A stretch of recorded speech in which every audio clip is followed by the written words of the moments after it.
People who don't live here want to buy the rights to rewrite our state constitution. Hey friends, Brandy Meeks with Vitae Foundation. I want to share with you something that's on my heart. I want to talk to you about money.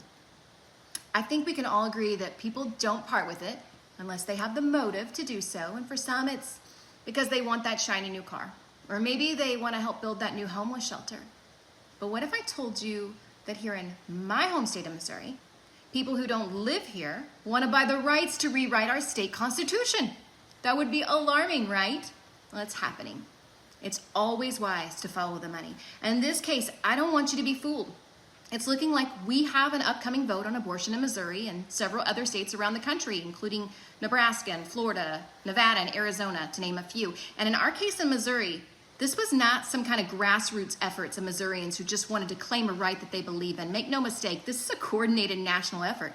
It's funded by leftist billionaires who are trying to turn every red state blue through progressive bandwagons, using any means necessary. And with enough money, you can do anything, right? Does the name George Soros ring a bell? Is this who you want rewriting your state constitution? Not me. And for those of you who don't know, George Soros is a billionaire known for funding progressive causes through his Open Society foundations, which grant significant funds to national organizations I'm sure you recognize: the ACLU, Planned Parenthood, the 1630 Fund, the Fairness Project, and even NARAL, Pro-Choice America. And these national organizations then distribute part of their funding to state-level initiatives. And because some of them are C4s, they have a lot more leeway to get political, even as a charitable organization. And in Missouri, they support coalitions like Missourians for Constitutional Freedom, which receive financial support from these national groups, which in turn funds the abortion ballot initiative. Do you see where this is going? This funding pays for everything from signature gatherers to advertising. But what does this mean for those of us that are battling these constitutional amendments? It means outside influence is shaping policies that deeply impact our communities, our values, and our futures.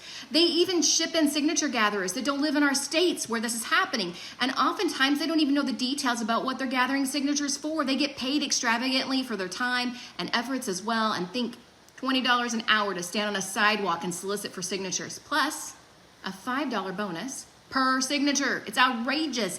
And a couple months ago, I was with my daughter and we were walking toward the store. We were approached by two signature gatherers, and as we had been many times before, and as we all often do, my daughter and I tried to not make eye contact, and we scooted past the parked cars toward the building.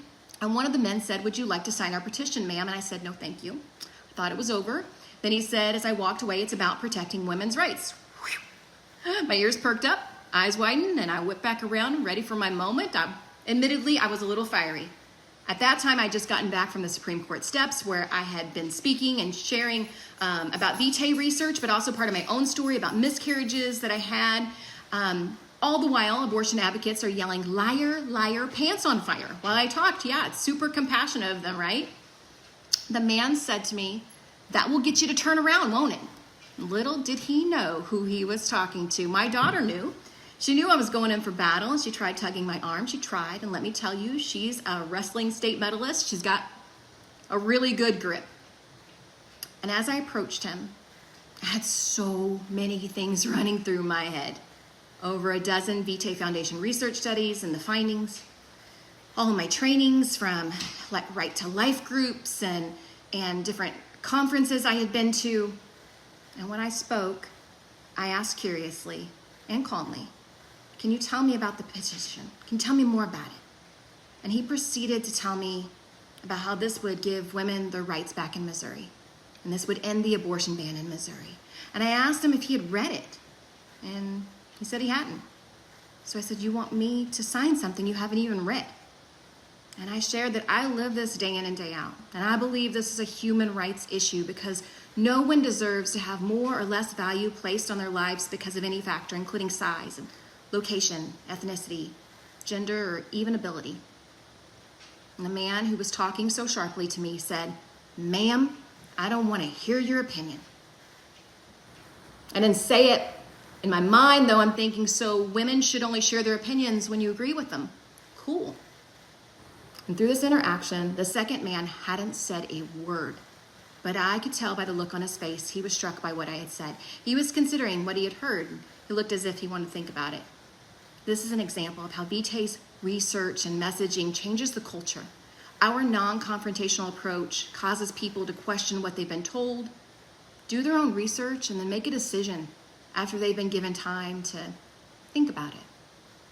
So to recap, now you know who is attempting to dismantle the beautiful foundations of our state constitutions around the country, what makes the United States of America so amazing, and they want to erode it to a point where it doesn't even resemble what our country was founded on. It's not even recognizable. But you've also heard the answer. We have the power to change hearts and minds about this issue.